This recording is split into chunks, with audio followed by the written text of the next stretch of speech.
যেটা বুঝতেছি যে 9 দফার দাবি কখনোই সরকার মানবে না, তার পক্ষে মানা সম্ভব না। তার চেয়ে ভালো সরকার পদত্যাগ করুক, তাহলেই সঠিক বিচার হবে।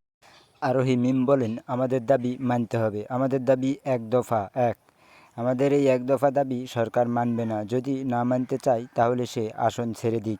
এ সমস্ত কথাবার্তা বলেন সাংবাদিকদের সামনে। তিনি আরও অনেক কথাবার্তা বলেন যে তাদের দাবি না মানা পর্যন্ত মাঠ থেকে উঠবে না।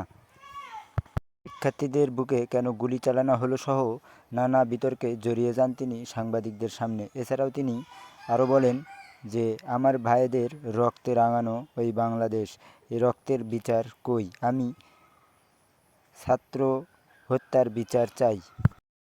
পুলিশ কেন শিক্ষার্থীদের বুকের উপর গুলি চালাবে? এছাড়াও তিনি আরও নানান প্রশ্নে জর্জরিত হন সাংবাদিকদের সামনে। তিনি নিজে ছাত্রদের সঙ্গে আন্দোলনে নেমে এ সমস্ত কথাবার্তা বলেন। ধন্যবাদ সবাইকে, দেখা হবে পরের ভিডিওতে।